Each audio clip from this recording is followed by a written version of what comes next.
Hello everyone, welcome back to the channel. आज हम काफ़ी ज़्यादा इंपॉर्टेंट थ्योरम प्रूफ करने वाले हैं ट्रायंगल चैप्टर से, जिसका नाम है थेल्स थ्योरम। इसको हम बेसिक प्रोपोर्शनलिटी थ्योरम के नाम से भी जानते हैं, बीपीटी।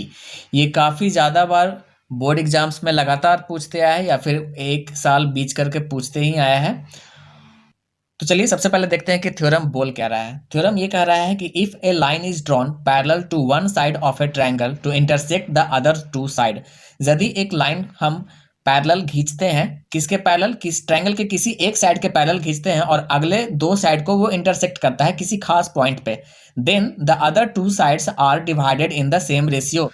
तब जो अदर टू साइड है वो सेम रेशियो में डिवाइड करेगा। थ्योरम ये कर रहा है और हम इसको प्रूफ करना है। सबसे पहले हम एक ट्रायंगल ले लेते हैं ए बी सी। ओके,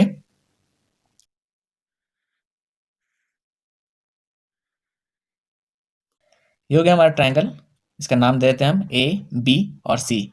अब इसमें एक लाइन पैरेलल खींचने का रहा है किसी भी एक साइड के, तो हम बीसी के पैरेलल एक लाइन ड्रॉ कर लेते हैं। ये हो गया हमारा, और इसका नाम दे देते हैं हम डी और ई। ठीक है। अब थ्योरम में सबसे पहले जो बेसिक चीजें होती है वो हमें लिखना बहुत जरूरी होता है। जैसे कि सबसे पहले थ्योरम में दिया हुआ क्या है, गिवन। ठीक है, हम गिवन लिखना बहुत जरूरी होता है। तो स्टेप बाय स्टेप हम लिखते चलेंगे। गिवन क्या क्या दिया हुआ है ट्रायंगल में, DE is parallel to BC and intersect AB and AC at D and E respectively। Given क्या है, एक ट्रायंगल है ABC जिसमें DE जो है, DE वो पैरेलल है BC के और इंटरसेक्ट कर रहा है AB और AC को D और E डिस्टिंक्ट पॉइंट पे। ओके, उसके बाद हमें प्रूफ क्या करना है, तो वो लिख देंगे टू प्रूफ। हर एक स्टेप का मार्क्स बोर्ड एग्जाम में मिलता है, तो हमें इन चीज़ों का ध्यान रखना पड़ेगा। अब हमें जो प्रूफ करना है वो ये करना है कि ये जो दो पॉइंट पे इंटरसेक्ट कर रहा है, और इंटरसेक्ट किस लाइन को कर रहा है, ए बी को और ए सी को, तो इनको सेम रेशियो में कर रहा है या नहीं कर रहा है। इंटरसेक्ट कर रहा है डी ए, इसको दो भागों में बांट रहा है, ए डी और डी बी। तो हमें प्रूफ करना है A D by D B is equal to A E by E C. बस हमें यही प्रूफ करना है। अब इसे प्रूफ करने के लिए हमें कुछ इसमें कंस्ट्रक्शन करना होगा। आइए देखते हैं कंस्ट्रक्शन। सबसे पहले हम कंस्ट्रक्शन जो करेंगे वो ये है कि ज्वाइन करेंगे हम बी ई को और डी सी को ज्वाइन करेंगे। दूसरा कंस्ट्रक्शन हमें ये करना होगा कि ए डी पे एक परपेंडिकुलर ड्रॉ करेंगे, एल ई। ओके, ये परपेंडिकुलर हो जाएगा। और एक ए ई पे परपेंडिकुलर ड्रॉ करेंगे जिसका नाम हम दे देंगे डी एम। ओके,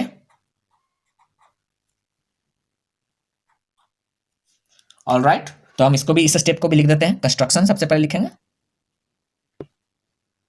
कंस्ट्रक्शन में हम सबसे पहला जो कंस्ट्रक्शन किए हैं वो है join BE and C D. Okay, दूसरा जो हमने कंस्ट्रक्शन किया है वो ये किया है, E L is perpendicular to A B and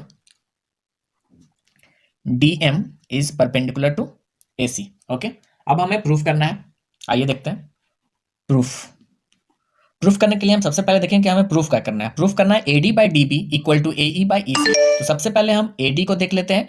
A D पे कहाँ है, ए डी यहाँ पे है, और इसके ऊपर कौन सा ट्रायंगल बन रहा है, ए डी ई। और दूसरा है हमारा डी बी, तो डी बी के ऊपर कौन सा ट्रायंगल बन रहा है हमारा, डी बी के ऊपर ट्रायंगल बन रहा है डी बी ई। तो सबसे पहले हम इन दोनों ट्रायंगल को देख लेते हैं। हमारे पास क्या है, area of triangle A D E is equal to, हम एरिया ऑफ ट्रायंगल क्या होता है, हाफ बेस इनटू हाइट। तो हाफ बेस क्या हो गया हमारा, ए डी ई में बेस हो गया हमारा ए डी और हाइट हो जाएगा एल ई। ठीक है, तो हो गया हमारा ए डी इंटू ई एल। दूसरा ट्रायंगल जो हम लेंगे वो लेंगे डी बी, बेस जिसमें रहेगा area of D B E, हाँ, इक्वल टू हाफ, फिर से वही हाफ बेस इनटू हाइट, तो हमारा बेस हो जाएगा डी बी। और इस ट्रायंगल में भी जो हाइट होगा हमारा, वो अगर हम डी बी को एक्सटेंड करते हैं तो हमारा परपेंडिकुलर मिल जाता है एल ई। तो हम यहाँ पे भी ई एल को ले लेंगे height. Okay, so now we have area of triangle A D E by area of triangle D B E is equal to half A D into E L by half D B into E L. अब यहाँ पे हमारा half से half cut हो जाएगा और E L यहाँ पे कॉमन है, तो ई एल से ई एल कॉमन हो जाएगा, हमारा बच क्या गया ए डी बाई डी। सो ये हो गया हमारा equation 1। Now we have get the A D by D B. Now what we have to proof, we have to proof A D by D B equal to A E by E C. Now अब हम लोग क्या करेंगे, ए E by E सी को relate करेंगे, इससे related कौन सा ट्रायंगल है। तो अब हम जैसा कि देख रहे हैं ए ई से रिलेटेड है ए ई डी, और सेम ही ट्रायंगल इससे भी रिलेट करता था, ए डी से भी रिलेट करता था ए डी ई। तो ए ई से रिलेट करने वाला ट्रायंगल हो गया ए ई डी, और ई सी से रिलेट करने वाला ट्रायंगल हो गया E C D. Okay, so now we will take these two triangle. Okay, so area of triangle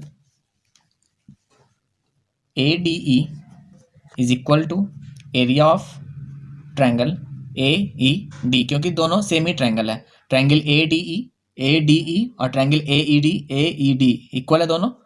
अगर हम area of triangle A E D कहें ए ई डी, तो इसमें बेस कौन हो जाएगा, ए ई हो जाएगा, तो हाफ बेस हो जाएगा ए ई इंटू हाइट यानी कि D M. All right, now area of triangle E C D is equal to, ये वाला ट्रायंगल लेंगे ई सी डी, क्योंकि हमें ई सी को भी रिलेट करना है, तो ये हो जाएगा हाफ ई सी इंटू ये हो जाएगा ई सी बेस हो जाएगा और हाइट हो जाएगा डी एम।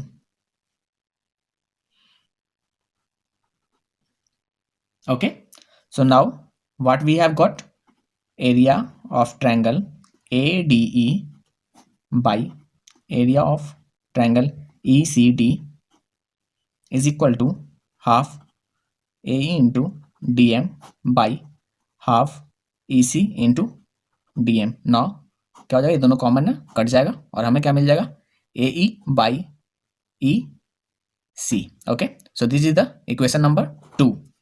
अब क्या करेंगे, हमें दो इक्वेशन मिल गया है। So here is the equation first and here is the equation second. In the first equation हम लोगों ने देखा है A D by D B मिल गया, ए ई बाई ई सी मिल गया। अब ये दोनों को हमको इक्वल करना है, तो ये दोनों को इक्वल करने के लिए इस साइड भी इक्वल होना चाहिए। इस साइड तो इक्वल है A D E, area of triangle A D E, यहाँ पे भी है area of triangle A D E. नीचे का ट्रायंगल अगर देख लेते हैं area of triangle D B E, और यहाँ पे area of triangle E C D. अगर ये दोनों इक्वल हो जाए तो ये दोनों भी इक्वल हो जाएगा। तो ये दोनों इक्वल करने के लिए पहले हम ये दोनों ट्रायंगल को देख लेंगे। तो ये दोनों जो ट्रायंगल है वो ये है डी बी ई और ई सी डी दोनों ट्रायंगल है। और ये आपने 9th क्लास में एक थ्योरम पढ़ा होगा, उसके अनुसार अगर किसी दो ट्रायंगल सेम बेस पे बना हुआ है जो कि डी ई है और बिटवीन द सेम पैरेलल है, तो वो दोनों ट्रायंगल का एरिया सेम होगा। All right, so according to that theorem we will get triangle DBE and triangle ECD are on the same base DE and between the same parallel DE and BC. All right, so according to this we will get area of triangle DBE is equal to area of triangle ECD, और ये हो जाएगा हमारा equation number 3rd। तो according to, so from equation 1st, 2nd and 3rd we will get AD by DB is equal to AE by EC, and this is what we have to prove.